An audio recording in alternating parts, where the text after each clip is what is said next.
நமது கலாச்சாரம், நமது பண்பாடு எப்போதும் நம்முடன் நீடித்து இருக்கும். சப்ஸ்கிரைப் திலக்.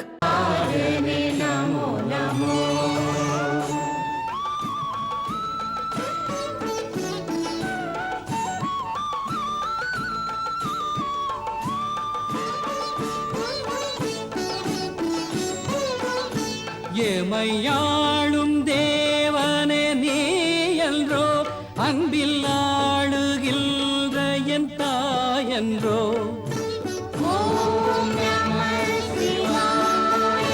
சிவஜோதியும் பிரபு ஆதியும் அடியார்க்கு நாதனும் நீ என்றோ. ஓம் நம சிவாய நம சிவாய. சந்திரநாட ஜகமுமாட நேத்ருமூர்த்தியே நமோ நமோ நமோ நமோ நமோ நமோ. கமருகமேந்தி சூலமேந்தி ஆடும் ராகவே நமோ நமோ.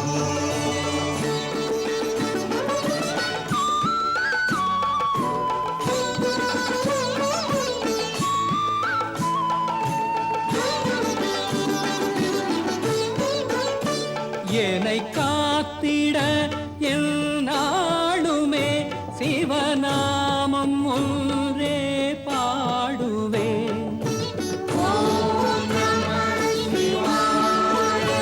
சிவராத்திரியில் சிவபக்தனின் சிவபக்தியே ஆராதனை. நம சிவாய நம சிவாய. உனது நாமம் ஒன்று போதும் தேனடராஜனே நமோ நமோ நமோ நமோ நமோ நமோ.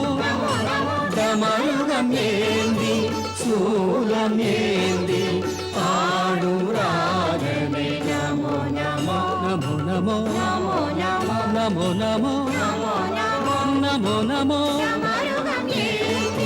சூலமேந்தி ஆடும் ராகவே நமோ நமோ.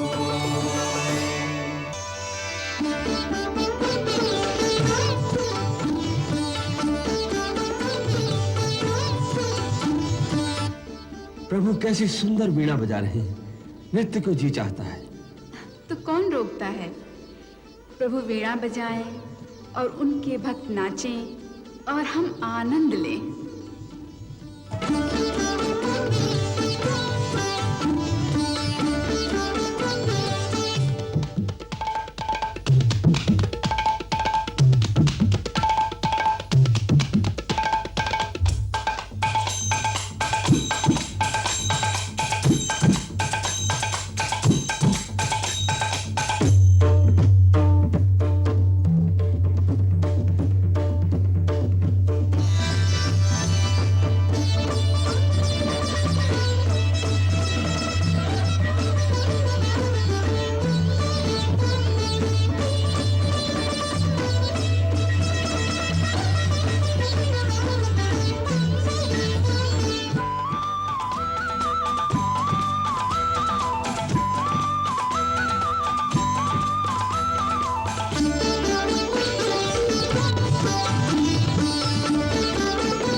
शंकराय च मयस्कराय च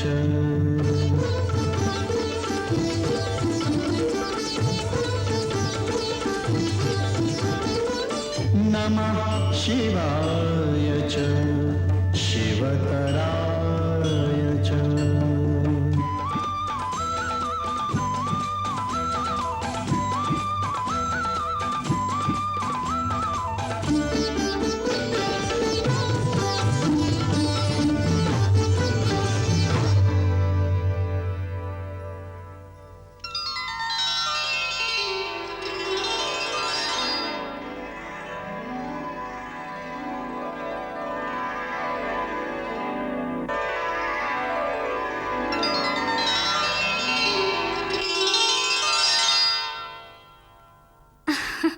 ஆடினீர்களா?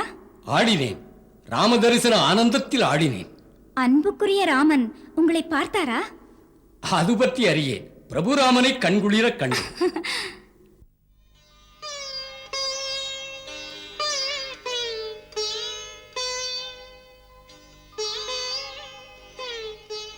வணக்கம் மகாராணி. இதெல்லாம் என்ன அமைச்சர் சுமந்திரரே? தங்கள் மைந்தர்களுக்கு புத்தாடைகள். குரு ஆசிரமத்திலிருந்து செய்தி கிடைத்திருக்கிறது. 4 மைந்தர்களுக்கும் அங்கே கல்வி பயிற்சி முடிந்து விட்டதாம். பெற்றோர்கள் அனுப்பி வைக்கும் உடைகளை அணிந்து கொண்டு குருவின் திருவருளோடு விடைபெற்று இங்கே வர இருக்கிறார்கள். என்ன எனது மைந்தர்கள் இவ்வளவு வளர்ந்து விட்டார்களா? மகாராணி, நம்மை அறியாமலே நாட்கள் வளர்கின்றன. பாசமிக்க உங்கள் வாழ்த்தும் நான் போக அனுமதியும் வேண்டும் அவர்களை அழைத்து வர.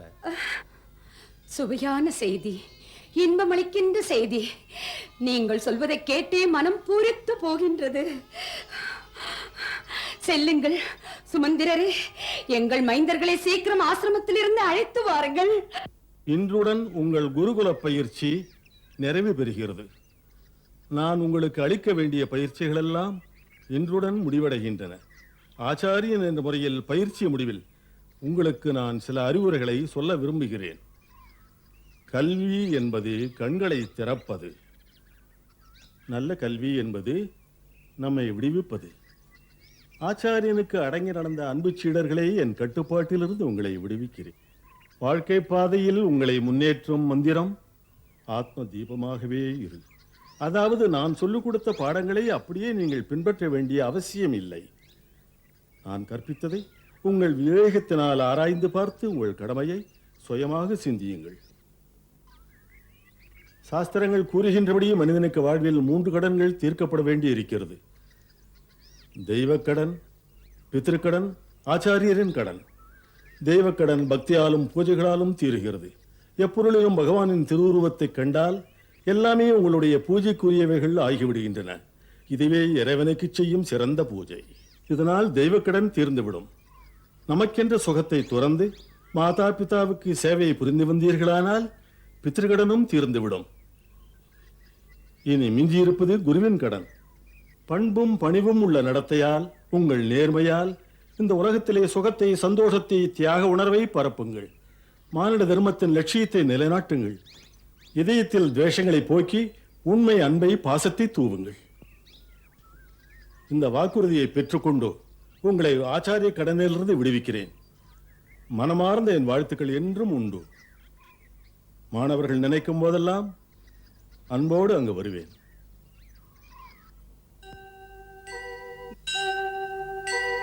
குரு பிரம்மா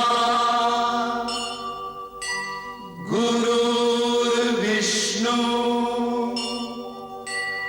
குருதேவோ மகேஸ்வரா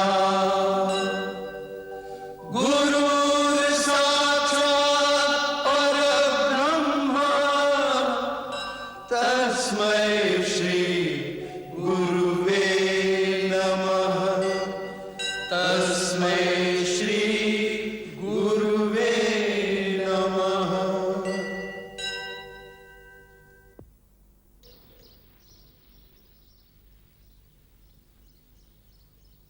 இவ்வளவு நாளாக தாயன்போடு எங்களுக்கு ஆதரவு காட்டி வளர்த்தீர்கள்.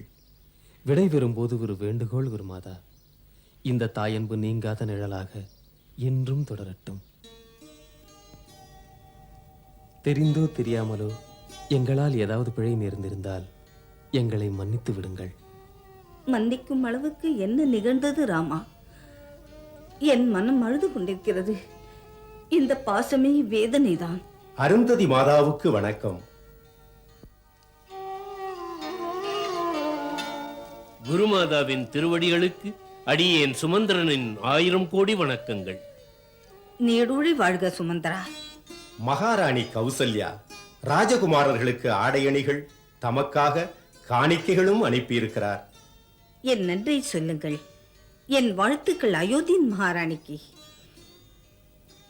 ராமா, பரதா, லக்ஷ்மணா, சத்ருகுணா, இந்த சுமந்திரர் அயோத்தியின் மகாமந்திரி, உங்களுடைய தகப்பனாரின் பால்ய நண்பர். இவருக்கு வணக்கம் சொல்லுங்கள். வணக்கம் அமைச்சரே. சிரஞ்சீவியாய் இருங்கள், சீரோடு வாழுங்கள். தாம் தக்க சமயத்தில் வந்தீர்கள் அமைச்சரே. இவர்களை அயோத்திக்கு அனுப்புவதற்கு, நான் ராஜகுமாரர்களைப் போல் அலங்கரிப்பதற்கு தமது உதவியும் தேவைப்படுகிறது. இல்லையேல் மாளிகையே என்னை பேசும், நான் ராஜகுமாரர்களை பொறுப்பில்லாமல் வளர்த்து விட்டேன் என்று. வாருங்கள்.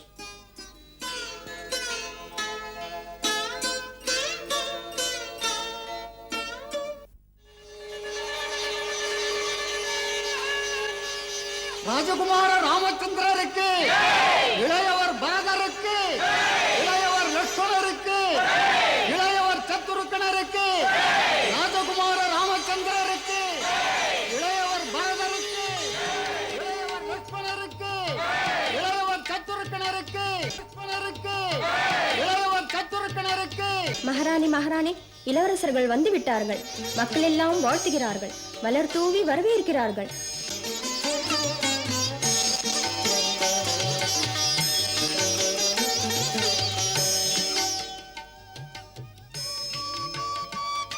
ராஜகுமார்கள் மணிக்கர்ண வாசல் வரை வந்து விட்டார்கள். மக்கள் மகிழ்ச்சியில் ஜெயகோஷம் இடுகிறார்கள். அவர்களது ரதம் ராஜ மாளிகைக்கு எப்பொழுது வருகிறது?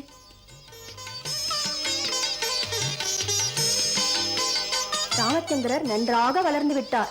அவருடைய விரிந்த மார்பு, தின் தோள்கள் அயோத்தியே புகழ்கிறது. நான் உன் பரதனை நன்றாக பார்த்து விட்டேன். உன் பரதன் எவ்வளவு வளர்ந்து விட்டான், இவ்வளவு இவ்வளவு இவ்வளவு வளர்ந்து விட்டான். என்ன அப்படியா? என் ராமன் எப்படி இருக்கிறான்? அவன் பரதனை விட உயரமா இருப்பானே. அவனை நான் பார்க்கவே இல்லை. நான் பார்த்ததெல்லாம் பரதனைத்தான், என் பரதனைத்தான். ராமருக்கு, பரதருக்கு, லட்சுமணருக்கு, சத்துருக்கணருக்கு. மகாராணி மகாராணி, அவர்கள் எல்லாம் மாளிகைக்கு வந்து விட்டார்கள். என்ன, என் செல்வங்கள் வந்து விட்டார்களா?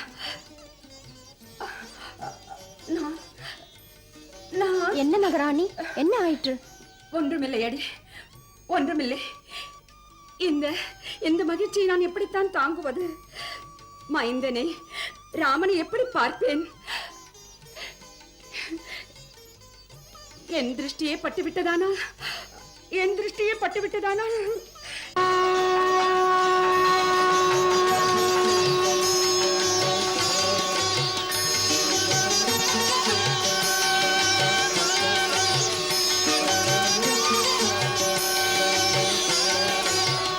பார்த்தீர்களா, என்ன நியாயம் இது?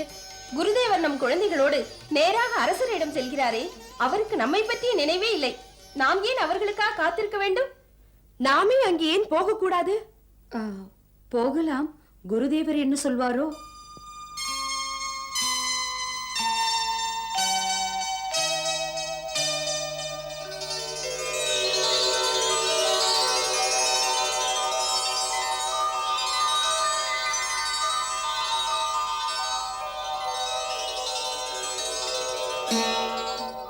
மைந்தன் உங்கள் ராமன் அன்பு தம்பிகளுடன் தம்முடைய சேவைக்கு என்னை அர்ப்பணித்துக் கொள்வேன். தமது ஆணையின்படி நடப்பதே என் வாழ்வின் ஒரே குறிக்கோள். இறைவன் என்றும் உங்களை காப்பாராக, வளமோடு வைப்பாராக. குருதேவா, தங்கள் கிருபையால் இன்று என் மைந்தர்கள் நால்வரும் நலம் பெற்றார்கள். அயோத்திக்கரசே, சிறுவர்களாக உன் மைந்தரை என்னிடம் ஒப்படைத்தாய். அவர்களை சிறந்த மேதைகளாக்கி வேதாந்தங்கள், தர்மசாஸ்திரங்கள், சமூக இயல், நீதியை காக்கின்ற அரசியல் மற்றும் அனைத்தையும் அவர்களுக்கு கற்பித்து இன்று உன்னிடம் ஒப்படைக்கிறேன். மன்னியுங்கள் குருதேவா, இதற்கு மேலும் காத்திருக்க முடியவில்லை எங்களால். ஆம், இது என் தவறுதான் மகாராணி. அருந்ததியை என்னிடம் சொல்லி அனுப்பியிருந்தாள், குழந்தைகளில் முதலில் மாதாவிடம் அழைத்துச் செல்லுங்கள் என்று. ஆனால் ராஜாங்க நடைமுறையில் நானே மறந்து விட்டேன். என்னை மன்னித்து விடு. உங்கள் மைந்தர்களை உங்களிடம் ஒப்படைக்கிறேன். நான் ஒரு வனவாசி. மாளிகைவாசிகளுக்கு பயிற்சி அளித்தேன். இப்போது இவர்கள் உங்கள் அன்பென்ற மாளிகைக்கு திரும்பிவிட்டார்கள். ராமா, பெற்ற தாய் தெய்வத்தை விட குருவை விட உயர்ந்தவள். உண்மையான ஈடுபாட்டுடன் எவன் தாய்க்கு சேவை செய்கிறானோ அவனை தெய்வங்களும் வணங்கும். எந்த திருவடிகள் சொர்க்கத்திலும் உயர்ந்தவையோ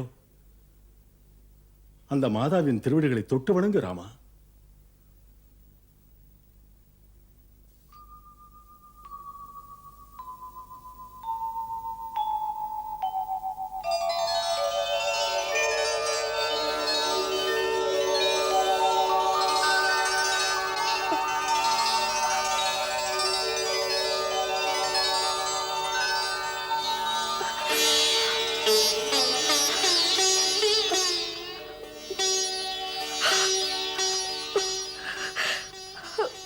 என் ராமன், மைந்தன் ராமன் எவ்வளவு வளர்ந்து விட்டார்.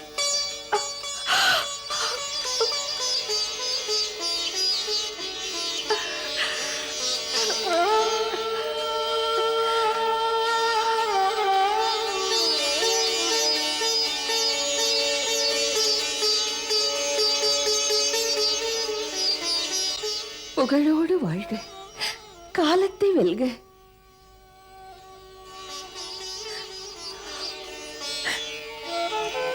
பிரியமைந்தா,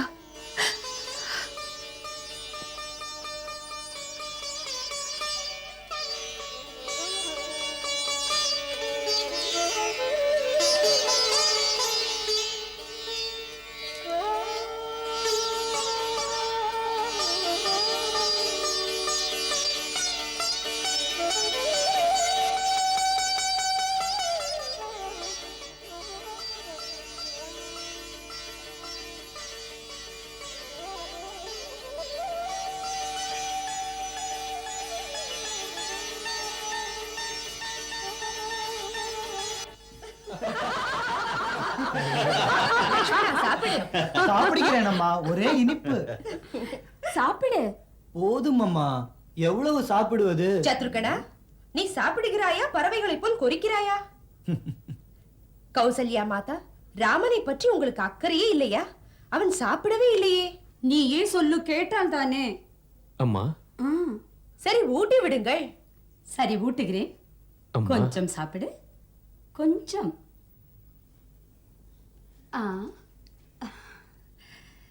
இந்த பாயசத்தை சாப்பிடு, உனக்கு பிடிக்குமே. போதும் அம்மா, இதுவே போதும். ஆசிரமத்திற்கு அனுப்பிய போது எப்படி முழு முழுவென்றிருந்தாய். ஆமாம்மா, பாவ ராமண்ணா துரும்பாக இழைத்து விட்டார். என்ன இப்படி விளையாடுகிறீர்கள்? இவர்கள் பள்ளி பருவத்து பச்சிளம் பாலகர்கள் இல்லை. பச்சிளம் பாலர்கள் இல்லை. பெற்றவளுக்கு தெரியும் பிள்ளை அருமை. அப்படி சொல்லுங்கள். அம்மா பிள்ளைகளுக்கு இடையில் பேச அரசபிரானுக்கு அவசியம் இல்லை. தாம் அமைதியாக சாப்பிட்டால் சரி.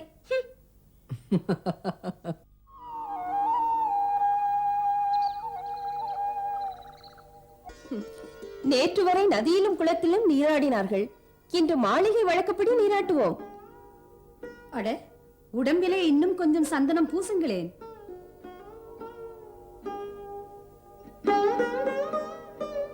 எவ்வளவு சந்தனம்மா! நீ சும்மா இரு. ராஜகுமாரர்களின் தேகம் பூ போல மென்மையா இருக்க வேண்டும். அம்மா, குருதேவர் சொல்லுவார், சத்திரிய குமாரர்களின் தேகம் வைரம் போல் இருக்க வேண்டும் என்று. எங்கள் தேகத்தை தாக்கும் பகைவனின் வாழ் உடைய வேண்டும். அதுதான் பார்த்தால் தெரிகிறதே. குருதேவர் மென்மை உணர்ச்சி இல்லாமல் வளர்த்திருக்கிறார். அவர் இதை மறந்து விட்டார். இந்த பிறவி வெறும் போராட்டத்திற்காக மட்டுமல்ல, புனிதமான அன்பு, கலாரசனை அனைவருக்கும் தேவை. கலாரசனையா? ஆம். குருதேவருக்கு இதை பற்றி ஆர்வம் இல்லை, அவசியமும் இல்லை. உங்களை போன்ற ராஜகுமாரர்கள் இன்னொரு ராஜ்யத்துக்கு போனால் அங்குள்ள ராஜகுமாரிகள் உங்களை எல்லாம் பார்த்தால் என்ன சொல்வார்கள்? என்ன சொல்வார்கள்? இந்த அயோத்தியின் ராஜகுமாரர்களுக்கு பாவம் காதல் தெரியாது, கலையும் புரியாது, வீரம் மட்டும் தான் அவர்களுக்கு தெரியும். அழகு கலையை பற்றி எதுவும் தெரியாதென்று. பாரம்மா, எப்போதும் குருதேவர் சொல்வார், உண்மையான ஆண்மைக்கு அழகு சுத்த வீரம் என்று. வீர புருஷர்களின் நிழலில் அகிலத்தில் அனைவருமே சுகமாக இருப்பார்கள் என்று. ஆனால் சத்ருகனா, நல்ல வீரம் உள்ளவனுக்கு மென்மையான உணர்வு இல்லாமல் போனால் உயிர்குலத்திற்கு எந்த பயனும் இல்லை. இந்த ரசனை இல்லாவிட்டால் வாழ்வு ரசனையற்று வறண்டு போய்விடுகிறது. வாழ்வு வறண்டு போனால் அவனால் சமுதாயத்துக்கு என்ன சுகம்? அவன் இருந்தென்ன இறந்தென்ன?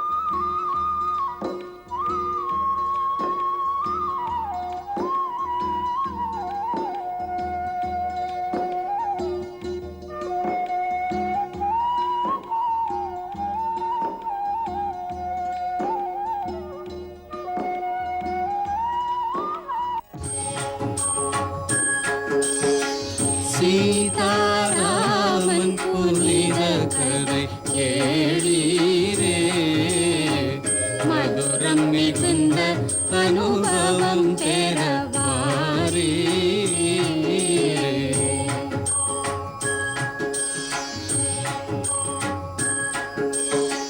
கருத்துகள் நிறைந்திடும் காவியம்